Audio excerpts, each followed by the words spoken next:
இன்று மிகவும் மகிழ்ச்சியாக என்னுடைய அரசியல் பயணம் என்பது நம் கன்னியாகுமரி மாவட்ட மக்களின் நலன் கருதி தொடர்கிறது.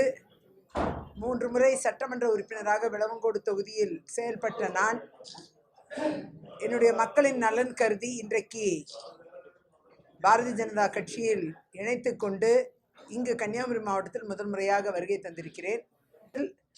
பாரதிய ஜனதா கட்சி ஒரு தேசிய நலன் காக்கும் கட்சி. நம்முடைய பாரத பிரதமர் மோடிஜி அவர்கள் நாட்டு மக்களுக்காக பல்வேறு விஷயங்களை அர்ப்பணித்திருக்கிறார், சாதனைகளை புரிந்திருக்கிறார்.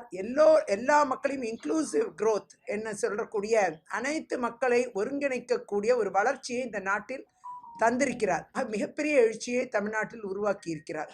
234 தொகுதிகளிலும் தன் பயணத்தை மேற்கொண்டு பெண்கள், இளைஞர்கள் மற்றும் அனைத்து தரப்பட்ட பெரியவர்கள் என்ற அனைத்து தரப்பட்ட மக்களின் ஆசி பெற்றவராக இன்றைக்கு தமிழகத்தில் ஒரு நல்ல தலைமையை ஏற்று செயல்பட்டு கொண்டிருக்கிறார். அந்த விதத்தில் பாரதிய ஜனதா கட்சி மிகப்பெரிய எழுச்சியை கண்டு பெரிய வளர்ச்சியை காணக்கூடிய ஒரு சூழ்நிலை இந்திய அளவில் 2024 இந்த பாராளுமன்ற தேர்தல் முடிந்தவுடன் நம்முடைய பாரத பிரதமர் மோடிஜி அவர்களின் தலைமையில் தான் ஆட்சி அமையவிருக்கிறது என்பதில் எதிர்கட்சிகளுக்கும் மிக நம்பிக்கை இருக்கிறது. அதாவது நான் பாரம்பரியமாக என் குடும்பமே காங்கிரஸ் கட்சியில் இருந்த குடும்பம் தான், அதில் மாற்று கருத்தே கிடையாது. 80 ஆண்டு காலம் என் குடும்பம் சுதந்திர போராட்ட வேள்வியில் இருந்தவர்கள். அதன் தொடர்ச்சியாக காங்கிரஸ் கட்சியை ஏற்றுக்கொண்டவர்கள். அதே போல என் தாயாரும் காங்கிரஸ் கட்சியில் தமிழகத்தின் ஒரு நல்ல மகிழா பொறுப்பில் இருந்தவர். குறிப்பாக 3 முறை சட்டமன்ற உறுப்பினராக காங்கிரஸ் கட்சிக்கு நான் பணியாற்றியுள்ளேன். மிகப்பெரிய கம்யூனிஸ்ட் கோட்டை என்று கூறக்கூடிய விளவங்கோடு தொகுதி 2011 நான் தொடர்ந்து பாராளுமன்ற உறுப்பினராக வேண்டும், உச்சநீதிமன்றத்தில் பணியாற்றுவதால் பாராளுமன்றத்திற்கு ஒரு பாராளுமன்ற உறுப்பினர் ஆக வேண்டும் என்ற ஆசையில் நான் காங்கிரஸ் கட்சியில் சீட்டு கேட்டிருக்கேன் பலமுறை. 1999 இருந்தேன். ஆனால் ஒரு சட்டமன்ற உறுப்பினர் ஆவதற்கான ஒரு வாய்ப்பை காங்கிரஸ் கட்சி உருவாக்கியது. சட்டமன்றத்தில் முதல் வரிசையிலிருந்து பின்வரிசைக்கு தள்ளுகிறார்கள்.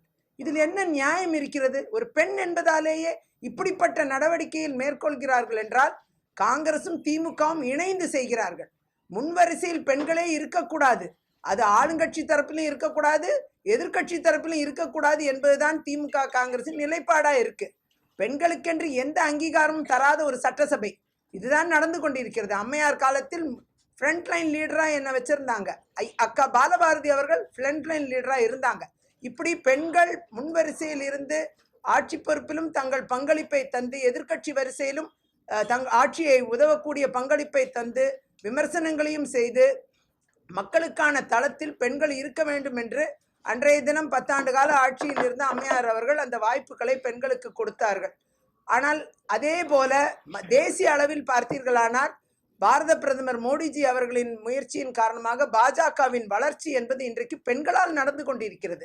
பெண் ஃப்ரண்ட் லைன் லீடர் 2வது எலெக்ட் ஆனவ முதல் முறை மறுக்கப்படுகிறது. சரி, பட்டியல் எடுத்து கொடுக்குறாங்க, ஓகே, அதனால நான் அவங்களோட இணைந்து போறேன். ஆனால் 2வது முறை ஒரு வாய்ப்பு வரும்பொழுது ஃப்ரண்ட் லைன் லீடரா ஒரு பெண்ணை கொண்டு வருவது இவர்களுக்கு என்ன சிரமம்? இதெல்லாம் மிகப்பெரிய கேள்வி. பெண்களுக்கென்று தர வேண்டிய தளத்தை மறுக்கிறார்கள். அங்கேயும் ஒரு ஆணாதான் கொண்டாந்து உட்கார வைக்கிறாங்க. ஆணாதிக்க சிந்தனை கொண்ட ஒரு இடம் என்பது காங்கிரஸ் கட்சி. அது மகளிர் உரிமை தொகை தர்றாங்க. அது கல்வி கற்கக்கூடிய மகளிருக்கு உரிமை தொகை தர்றாங்க. தரட்டும், இன்னும் நிறைய தரட்டும். யாருனாலும் நிறைய தர்றதை நான்லாம் வரவேற்பேன். அது எந்த கட்சியாக இருந்தாலும் செய்யணும்.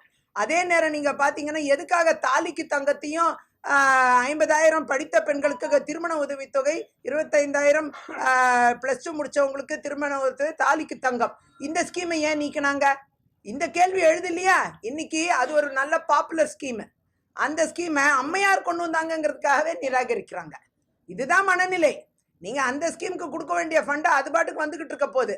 இது எல்லாமே தேசிய திட்டத்தின் வாயிலாக நிறைய நிதிகள் வந்துகிட்டு இருக்கு. அந்த நிதிகளும் மக்களுக்கு போய்கிட்டு இருக்கு. இன்னைக்கு விவசாய நலன் கருதி பாரத பிரதமர் மோடிஜி அவர்களுடைய சீரிய முயற்சியின் காரணமா இன்னைக்கு விவசாயிகளுக்கு வருஷத்துக்கு 6,000 ரூபாய் கொடுத்துட்டு இருக்காங்க. அதுல அதிகமா பலன் பெறுது பெண் விவசாயிகள். அதை தான் நீங்க பார்க்கணும். இன்னைக்கு சதவிகிதம் என்பது பெண் விவசாயிகள் ரெஜிஸ்டர் பண்ணவங்க தான் அதிகமா இருக்காங்க, குறிப்பா தமிழ்நாட்டிலையும் கூட.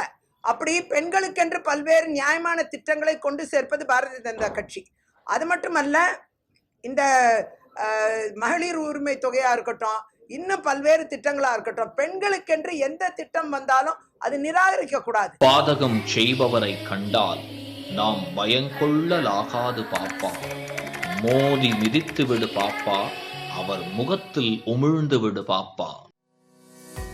அண்மை செய்திகளை உடனுக்குடன் தெரிந்து கொள்ள இணைந்திருங்கள் இயம்நாடு தொலைக்காட்சியுடன்.